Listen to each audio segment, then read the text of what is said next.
Bienvenidos a la sección número 26 de la materia La doctrina bíblica del santuario. Después de citar 1 de Juan 3, 1 al 3, Elena de White dice, leo de El Cristo Triunfante, edición el 21 de julio, la edición digital. Dice, aquí Juan tuvo una visión del inconmensurable amor de un Dios infinito. Juan, no pudiendo hallar palabras adecuadas para expresarlo, exhorta al mundo a contemplarlo. En el Antiguo Testamento había tipos y sombras que prefiguraban a Cristo. Aquellos que habían estado con Jesús a lo largo de su ministerio registraron sus obras en el Nuevo Testamento. Durante 3 años y medio, los discípulos habían aprendido lecciones de los labios de Cristo, el más grande de los maestros que jamás el mundo haya conocido. ¿Qué lo trajo aquí? Adán y Eva habían transgredido la ley de Dios en el Edén. Cristo contempló nuestro mundo antes de venir y vio el poder, noten ahora, y vio el poder que Satanás había ejercido sobre la naturaleza humana. A causa de la transgresión de Adán, el diablo reclamó su derecho sobre toda la familia humana. Señaló las calamidades y enfermedades por las que culpó a Dios. Sostuvo que Dios no tenía misericordia de la raza humana, por lo que debía estar bajo su control, bajo el control de él, el mundo. Dice, Jesús se había preparado para dar su vida por la salvación de la raza humana. Puso a un lado su corona regia y su manto real y revistió su divinidad con humanidad. Desde el momento en que la ley de Dios fue transgredida, prevaleció la idea de que era imposible que los seres humanos pudieran guardar la ley de Dios. Lo humano y lo divino se combinaron en Jesucristo. ¿Está explicando a qué vino? Dice, Él vino a nuestro mundo para elevar a la humanidad en la escala de valor moral con Dios. Pasó por el terreno donde Adán cayó, soportó las tentaciones de Satanás y salió triunfante. Refiriéndose a Satanás, dice, se aproximó al Hijo de Dios como un ángel de luz, así como puede tentarlos a ustedes. Jesucristo salió victorioso del desierto de la tentación. Cuando estuvo en la orilla del Jordán, elevó una plegaria como el cielo jamás había escuchado. Su oración penetró las tinieblas que lo rodeaban y alcanzó las alturas de los cielos. Los cielos se abrieron y el Espíritu Santo, bajo el aspecto de una paloma de oro bruñido, descendió sobre él. Y de los labios del infinito se escucharon estas palabras: Este es mi Hijo amado, en quien tengo contentamiento. No hemos alcanzado a comprender la dimensión de este mensaje. Nos hizo aceptos en el amado. Entonces, dejando la cita, nuestra reconciliación con Dios inicia al ser representados en Cristo en su oración inmediatamente después de su bautismo. ¿Claros ahí? Es importante que captemos que la sustitución no fue solo en la cruz, y notarán que he insistido mucho en esto. Ni empezó ahí. La cruz fue el clímax de esa sustitución. Pero esa sustitución que hace posible que en Él, como nuestro representante, seamos reconciliados y entonces vueltos a la total armonía con Dios, amistados de nuevo con Él. Todo esto tuvo lugar desde mucho antes de la cruz. En la cruz nos sustituyó en la muerte, pero fue en su vida como humano en esta tierra que nos sustituyó representándonos ante el Padre, demostrando lo que en Él podemos ser. victorioso sobre el pecado, aún en nuestra naturaleza humana caída. Tomando esa naturaleza caída, aferrándose al poder de Dios su Padre, demostró lo que todos podemos ser. Seres en perfecta armonía con la voluntad y el carácter de Dios. Seres reconciliados con el Dios de amor y con su perfecta ley de amor. Y eso lo hizo al representarnos en una vida sin pecado durante toda su vida en la tierra, aún antes de su bautismo. Solo que en ocasión del bautismo, ese reconocimiento de su representación nuestra ante el Padre se hizo público, se hizo manifiesto ese reconocimiento. Pero ya nos representaba desde su nacimiento. En su vida sin pecado, a pesar de la naturaleza caída que asumió, fuimos aceptados por el Padre. Es importante que captemos entonces todo lo que implica aceptados en el amado. Esto es maravilloso. Pero hay aquí algo muy importante que recalcar también. La sustitución nuestra en Cristo nunca nos exime de vivir su vida. Todo lo contrario.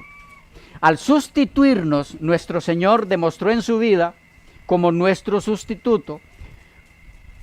¿Dónde estamos? ¿Nos demostró eso? ¿Dónde estamos? Nuestra condición caída, separados, enemistados con Dios. ¿Y dónde podemos llegar a estar? Al ser reconciliados con Dios por su mediación y ejemplo como nuestro representante ante el Padre. Por eso tomó nuestra naturaleza caída y desde donde la tomó, la elevó a la completa y total armonía con Dios, que había sido rota por el pecado. Y en ese proceso nos sustituyó y nos enseñó a la vez a volver a la armonía con el Dios de amor. Su vida fue entonces una sustitución, pero también un ejemplo de cómo lograr individualmente la reconciliación con Dios. ¿Cómo se logra? En el Hijo amado, que es nuestro sustituto, en síntesis. Cristo entonces es dos palabras claves. Es sustituto y es ejemplo. Esa es la forma en la que nos reconcilia con Dios. Sustituyéndonos y dándonos ejemplo. Pero eso nos lleva a la otra forma o fase a través de la cual nos reconcilió con Dios. Su muerte en la cruz. En la cruz de Cristo, en su muerte, fuimos sustituidos en lo que respecta a la paga del pecado, según Romanos 6:23. Porque la paga del pecado es muerte, dice el texto, mas la dádiva, el regalo de Dios, es vida eterna en Cristo Jesús, Señor nuestro. En la vida de Cristo, somos libertados del poder del pecado. En su vida sin pecado. En la muerte de Cristo, somos libertados de la paga del pecado. En su vida sin pecado, dada en representación de la nuestra, pecaminosa. ¿Captamos la diferencia? Repito, en la vida de Él, en la vida que Él vivió, somos libertados del poder del pecado. Y en su muerte somos libertados de la paga del pecado. Esto nos ayuda a entender un poquito más el texto que leíamos de Romanos. Reconciliados por su muerte, salvados por su vida. Es decir, por su muerte quedamos libres de la culpa del pecado que requiere nuestra muerte. Mientras que por su vida sin pecado se nos ofrece el poder para ser libres del poder del pecado. O lo que es lo mismo, por su muerte nos salva del pecado. Por su vida sin pecado nos salva del poder del pecado. Poniendo a nuestra disposición todo el poder que hubo disponible para Él en su victoria sobre el pecado. Poder del que nunca se desconectó, del que nunca se soltó. Poder que lo llevó a exclamar antes de dar su vida como pago por nuestros pecados: consumado es.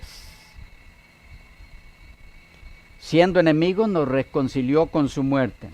Estando ya reconciliados, nos da el poder de vivir su vida sin pecado, de tal forma que nunca más seamos desligados de la comunión con Dios. El apóstol Pablo lo expresó así en Romanos 5, 8 al 10. Mas Dios muestra su amor para con nosotros en que siendo aún pecadores, Cristo murió por nosotros. Pues mucho más, estando ya justificados en su sangre, por él seremos salvos de la ira. Porque si siendo enemigos fuimos reconciliados con Dios por la muerte de su Hijo, mucho más estando reconciliados seremos salvos por su vida. Ven cómo, leyendo un poquito antes, se nos amplía un poco el panorama. Ahora, es cierto que por su vida aquí, esta frase, por su vida, con ella se hace referencia a su resurrección, claro que sí. Claro que sí, no estamos diciendo que no. Pero su vida como resucitado nunca hubiera sido posible si en su vida antes de la cruz hubiera pecado en algo o hubiera podido resucitar. Es decir, su vida sin pecado fue la garantía para su resurrección. Resucitó porque no pecó. Estamos hablando de su naturaleza humana, porque la divina no murió, Dios no muere, eso es teológicamente imposible. Su vida sin pecado fue la razón de su victoria sobre la muerte. Por lo tanto, su vida, en este texto, como resucitado es inseparable de su vida sin pecado. Una hizo posible la otra. Su vida sin pecado hizo posible la resurrección. Por lo tanto, esa vida por la que somos salvos es su vida sin pecado, que hizo posible su vida como resucitado. Porque no pecó, resucitó. Y porque resucitó victorioso sobre el pecado, nos salva del poder que lo mantuvo sin pecado y que rompió la cadena de la muerte. Poder que nos ofrece para librarnos del poder del pecado. Poder demostrado en su propia vida sin pecado. En este sentido, cobra singular importancia recordar que cuando nuestro Señor exclamó, consumado es, fue antes de morir. ¿Se han fijado en eso? ¿Qué quiso decir con eso? ¿Han pensado en esa parte? Consumado es, pero no había muerto. Generalmente pensamos que ahí a lo que se refería era a su muerte. No, pero él lo dijo antes de morir. Consumado es. Se había logrado a lo que vino. Como si no había muerto. Es que él no vino solo a morir por nosotros. Vino a sustituirnos en la muerte, sí, pero también vino a sustituirnos en la vida sin pecado. En su vida sin pecado, consumado es. Había logrado el objetivo. Interesante que no había muerto. Podía pecar todavía. Pero él sabía que no pecaría. Así que lo dijo de una vez. Consumado es, esto ya está hecho. Victoria sobre Satanás. Reconciliación de la naturaleza humana caída del hombre con el Dios infinito de amor. A través de él como sustituto. Que antes de librarnos de la paga del pecado con su muerte, ya nos había librado del poder del pecado con su vida. Es lo que significa este consumado es definitivo. Cristo nos salva por ambas cosas, o como lo expresara Elena de White en El deseado de todas las gentes, la edición 1955, páginas 710 y 11, dice: la ley requiere justicia, una vida justa, un carácter perfecto, y esto no lo tenía el hombre para darlo. No puede satisfacer los requerimientos de la santa ley de Dios, Pero Cristo, viniendo a la tierra como hombre, vivió una vida santa y desarrolló un carácter perfecto. Ofrece estos como don gratuito a todos los que quieran recibirlos. ¿Qué ofrece? Dice, su vida reemplaza la vida de los hombres. No sé si logramos entender esto, hermanos. Su vida reemplaza la vida de los hombres. Esto es tan maravilloso que, como les decía hace un poco atrás, algunos prefieren torcerlo por no entenderlo. Como reemplaza la nuestra, entonces no hay que vivir la de él. No, no es eso. Dice, su vida reemplaza la vida de los hombres. Así tienen remisión de los pecados pasados por la paciencia de Dios. Pagó nuestra deuda, es lo que está diciendo. Pero sigue diciendo, más que esto, Cristo imparte a los hombres atributos de Dios. Esto es grande. Dice, edifica el carácter humano a la semejanza del carácter divino y produce una hermosa obra espiritualmente fuerte y bella. Así, la misma justicia de la ley se cumple en el que cree en Cristo. Dios puede ser justo y el que justifica al que es de la fe de Jesús. Entonces, cuando Cristo expresó, consumado es, está declarando su victoria total, definitiva, contra Satanás y el pecado que él representa. Y esa declaración fue hecha, recuerden, estando aún en vida. Por lo tanto, se refería a su victoria sobre el pecado por su vida impecable. Pero la consumación de victoria de Cristo en reconciliar al hombre caído con Dios, lograda por su vida sin pecado en la naturaleza humana caída y regenerada, estaba por ser sellada con su muerte sustituta como paga por nuestros pecados. Al decir naturaleza humana caída y regenerada, es caída y regenerada. ¿Ok? Porque junta significa lo contrario, y regenerada, por aquello de que pueda escucharse mal. Mientras su vida sin pecado nos ofrece las herramientas para vivir nosotros esa misma vida, por su muerte nos reconcilia con Dios. Canceló nuestra deuda, que solo podía hacerlo con nuestra vida. Ocupa nuestro lugar y ya no nos toca morir la muerte segunda. Ocupó nuestro lugar, pero también como seres con naturaleza caída, demostrándonos que aceptando el plan divino de la salvación en Él, podemos ser restaurados al estado original de amistad con Dios. Y luego ocupó nuestro lugar sufriendo la muerte que nos correspondía. Él nos sustituyó entonces 2 veces. Con 2 propósitos distintos. 1, mostrarnos cómo vivir una vida santa aún en naturaleza humana caída restaurada. 2, cancelando nuestra deuda ante Dios con su muerte, a fin de que esa deuda no se interpusiera en el plan de nuestra restauración a la imagen de Dios. Si solo hubiera venido a vivir la vida sin pecado que vivió, y se hubiera regresado al Padre, nos habría demostrado que Satanás mentía y que la ley de Dios sí se puede obedecer en su totalidad, aún en nuestra naturaleza caída restaurada, y el carácter de Dios habría sido más que vindicado. ¿Han pensado en eso? Pero Él no solo vino a vindicar el carácter de Dios, vino a rescatarnos. Eran 2 cosas. Y para lograr eso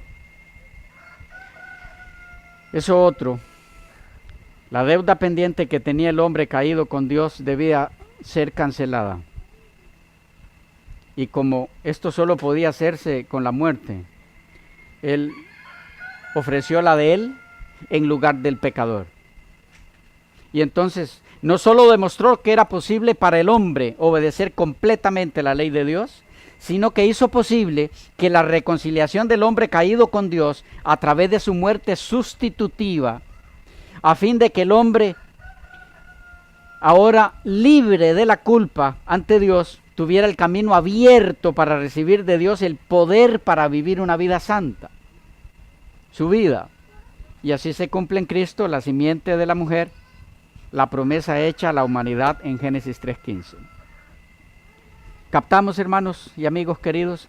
Si Cristo solo hubiera venido a vivir su vida perfecta, Él vindica el carácter de Dios, pero no soluciona el problema de nuestra paga del pecado.